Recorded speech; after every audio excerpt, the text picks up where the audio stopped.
자, 부모님이 용돈을 쓰라고 돈을 주셨는데 이거를 이제 쓰지 않고 알뜰살뜰하게 잘 모았어요. 거기까진 좋았어요. 근데 그걸 가지고 집을 샀다. 아, 그러면 다 그런 건 아닌데 잘못하면 징역서 낼 수 있다. 도대체 이게 무슨 말이냐? 한번 보도록 하겠습니다. 한국경제에 나온 기사고요. 4월 28일 날 박상용 기자님이 작성하신 거예요. 여기 보시면 증여세 비과세 요건 몇십만 원 수준, 특히 용돈 생활비는 비과세다. 그러니까 사회 통념상 이해되는 그런 부분들은 전혀 문제가 없다는 거죠. 그런데 이 사회 통념을 벗어난 거액이면 증여로 간주하겠다. 문제는 이 도대체 사회 통념이 뭐냐는 거죠. 그리고 이 사회 통념이라는 게 굉장히 추상적이고 모호한데 이 기준이 내가 갖고 있는 기준하고 상대방, 과세당국이 갖고 있는 기준하고 다를 수가 있겠죠. 그럼 어떻게 되겠습니까? 안타깝게도 내 기준이 좀 틀린 거로 되면 좀 억울할 수 있다. 그래서 10년 단위 증여하면 성인전유 5천, 부부 6억까지 면제는 이거는 뭐 증여재산 공제는 여러분들이 많이 알고 계시죠. 그렇지만 굉장히 중요한 내용입니다. 한번 보십시다. 자, 5월은 어린이날, 어버이날, 부부의 날. 아, 부부의 날도 있죠. 부부의 날 언제인지 알아요? 둘이 하나 된다고 해서 21일입니다. 그리고 이제 스승의 날도 있죠. 그리고 또 뭐가 있습니까? 5월 말일까지는 양도세 확정 신고가 있고 종합소득세도 내야 됩니다. 아, 미치겠어요. 가족끼리 용돈을 주고받는 일이 종종 생기는데 뭐 몇십만 원. 그리고 좀 이거보다 더 많은 단위의 용돈에는 당연히 세금이 안 붙죠. 하지만 그런 일반적인 어떤 사회 통념을 벗어나는 거액의 용돈은 증여로 간주돼서 증여세가 부과될 수 있기 때문에 조심을 해야 된다. 자, 더 나아가서 용돈으로 주식을 사거나 집을 매입하는 경우도 마찬가지다. 그래서 조심해야 된다. 자, 증여자별 공제 한도액을 볼까요? 부부간에는, 배우자 간에는 6억입니다. 다만 여기 나오는 6억, 5천, 2천, 뭐 1천 이거는 다 10년간 합산 기준이고요.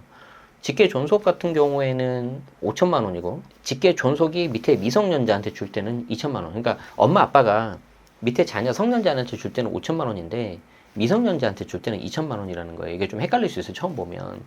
그리고 반대로 얘가 지금 제목이 증여자잖아요. 증여자. 이게 밑에 직계 비속이 부모님한테 아니면 그 위로 증여를 할 수 있어요. 항상 증여가 밑으로만 가는 게 아니에요. 위로도 가요. 그럼 이걸 잘 활용하시면 됩니다.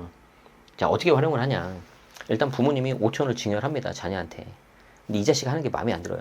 그럼 어떻게 하면 돼요? 다시 그걸 가져오면 또 증여가 될 수 있잖아요. 그래서 3개월 안에 취소를 하시거나 3개월이 넘으면은 바로 요걸 활용해가지고 내놔라. 이렇게 할 수 있는 거죠. 농담 반, 진담 반입니다.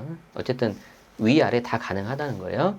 그리고 기타 친족 같은 경우에는 1,000만 원이에요. 그리고 참고로 여기 직계가 뭔지는 아시죠? 그 피가 섞여 있는 겁니다. 그러니까 피가 섞이지 않은 장인, 장모, 시부모, 여기는 우리가 이제 어머님, 아버님 하지만 기타 친족인 거예요. 그리고 증여세 세율 및 누진공제액이 1억 이하 10%, 1억에서 5억 20%, 뭐 30%, 40%, 50% 있는데 이걸 외우면 좋은데 외우실 필요는 없고요. 대신 하나는 외웁시다. 5개 중에서. 뭘 외우냐면은 과표 1억까지는 10%다. 자, 그러면 내가 미성년자 자녀한테 2천만 원을 주고 싶은데 이제 된다고 가정을 해봐요. 2천만 원을 주면은 이제 비과세잖아요. 그럼 비과세면 신고 자체를 안 해도 돼요. 그런데 만약에 여력이 된다. 그럼 얼마까지 주면 좋을까요? 1억 2천을 줘버리는 거예요. 요 10%의 과표 1억까지 꽉 채우는 겁니다. 자, 그러면 1억 2천을 주면은 1억 2천에서 증여재산 공제 2천을 빼죠? 그러면은 과표는 이제 1억이 나오는 거죠. 이제 세금에 매기는 대상이 과표. 그러면 세율 10%니까 10천만 원이 나오지 않습니까? 그러면 자녀가 1억 2천을 받았는데 세금이 1,000만 원이니까 그 세금 1,000만 원은 자녀가 내는 거예요. 그 증여한 부모가 되면 또 증여세 또 붙습니다. 물론 그렇게 하는 경우도 있는데, 자, 그럼 1억 2천에서 1,000만 원 빼니까 1억 1천이 남죠. 그래서 이쪽 아이는 2천을 가지고 시작을 하는데 얘는 1억 1천으로 시작하는 거예요. 물론 우리 애는 아무것도 없이 시작을 했죠. 어쨌든 막 그런 식으로 요즘에는 과표 세율 10%에 맞춰가지고 해주는 경우가 있다. 왜 이런 짓을 할까? 세율이 10%밖에 안 되니까 그래요. 항상 여러분들이 의사결정을 하실 때 증여냐 상속이냐 양도냐 사업소득이냐 항상 그런 걸 할 때 뭘 따지냐면 세율끼리 비교하는 겁니다. 자, 지금 내가 무리해서라도 얘한테 증여를 많이 하면 1억까지는 10%인데 나중에 이거를 내가 증여나 상속을 하거나 아니면은 우리 회사에서 뭔가 얘한테 일을 시켜가지고 급여 소득으로 준다? 그러면 기본 뭐 15, 24%막 이렇게 나오는 게 기본이에요. 기본. 10%보다 비슷하거나 낮은 게 별로 없어요. 그래서 이렇게 하는 겁니다. 굉장히 중요한 내용이에요. 상정세법에 따르면 부모와 자녀 사이에 일상적인 금전거래는 세금이 붙지 않는다.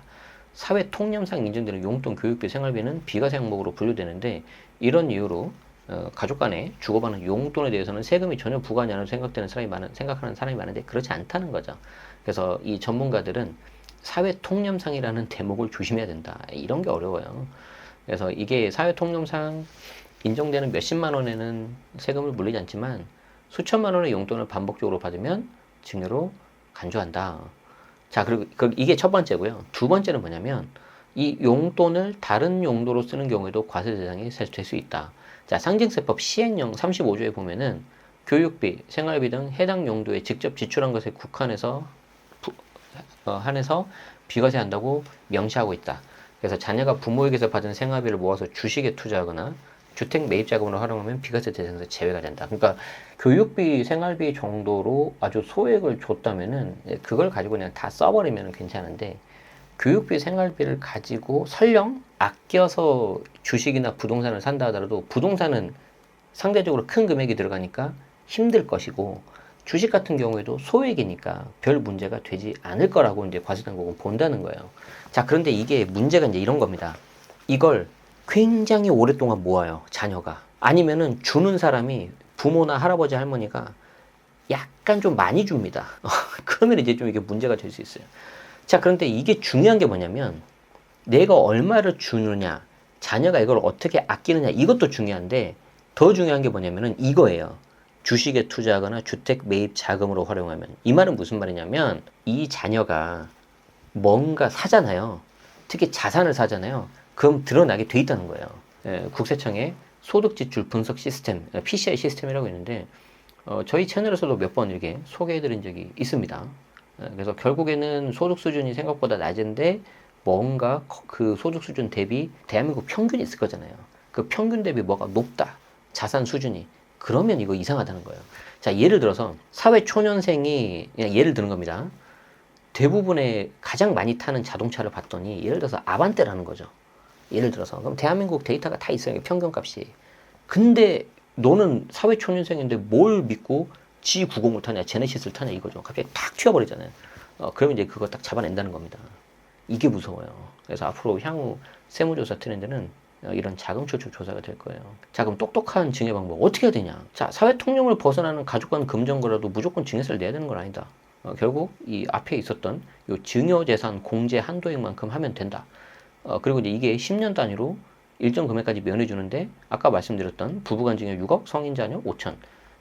그래서 이제 예컨대 자녀가 한 살이면 2천, 11살 2천, 또 21살 5천, 31살 5천, 그리고 이제 그 다음에 중간에 혼인하거나 그러면 1억. 이제 새로 생겼잖아요. 그죠? 근데 1억 4천. 그리고 이 돈을 3% 예금이 넣었다고 가정하면 31세 때 2억 원 규모로 불어난다. 10년 단위의 증여기간을 계산할 때는 증여하는 시점이 아니라 증여세 신고를 한 시점이라는 점에 유의해야 된다. 그래서 빨리 증여하고 빨리 그냥 신고를 하는 게 좋다는 거죠. 그리고 여기서 조금 더 활용한다는 게 아까 말씀드린 것처럼 여력이 되시면은 세금을 좀 내더라도 미리 좀 이렇게 10% 이하 구간으로 주는 게 더 유리할 수 있다. 자, 그리고 또 한 가지 팁을 드립니다. 2천만 원을 주고 그 2천만 원을 가지고 자녀 통장 이름으로 주식계좌를 개설해가지고 아니면 통장을 개설해가지고 뭔가 금융상품을 사거나 그러는데 그 방법도 좋은데 아예 차라리 주식을 사서 그 주식 자체를 그냥 증여해버리는 것도 괜찮은 방법이에요. 그럼 명확하죠. 그래서 그 주식 자체가 2천만 원씩 줬는데 한 10년 후에 1억이 됐다. 그러면 온전히 플러스 8천 된 거에 대해서는 자녀 걸로 싹 다 가는 거예요. 근데 왜 제가 이 말씀을 드리냐면 2천만 원 현금을 줬어요. 근데 그 현금을 가지고 이제 주식을 살 거 아닙니까?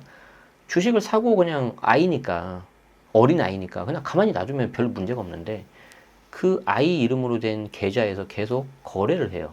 사고 팔고 사고 팔고. 근데 그게 막 어쩔 때는 단타를 치고요. 막 심한 경우에 막 데이 트레이딩을 해. 이거 무슨 말이에요?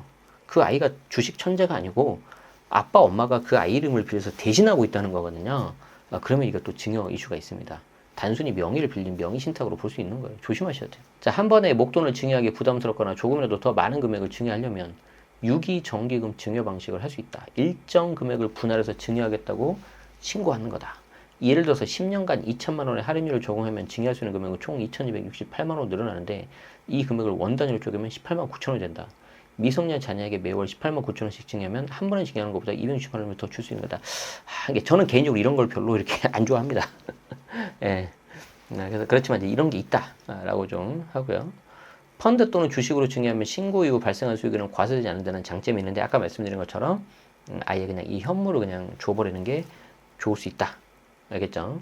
연평균 7%의 수익률을 낸 펀드에 매달 18만 9천 원 납입하면 원금 2,268만 원이 10년 뒤에는 3,272만 원으로 불어난다. 연평균 7% 된다고 가정했을 때. 근데 이건 좀 이제 별개의 이야기입니다. 그래서 요 내용들이 좀 나와 있어요. 그래서 뒤에는 이제 계산에 대한 건데, 중요한 거는 이겁니다. 계산 방식이 중요한 게 아니라, 증여세 과표 구간과 세율은 2000년 개편 이후 지금까지 바뀌지 않고 있다. 요 말이 중요한 거죠. 특히 점점 시간이 가면서 변화하는 속도가 빠르잖아요.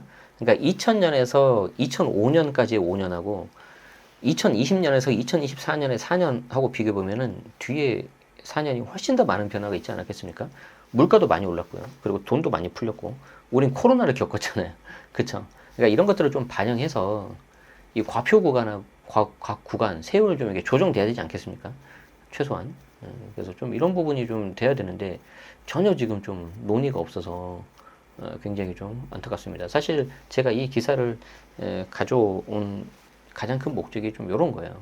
좀 시대에 맞게 좀 이제 바꾸자, 좀 제발. 제발 좀 바꿨으면 좋겠다. 그리고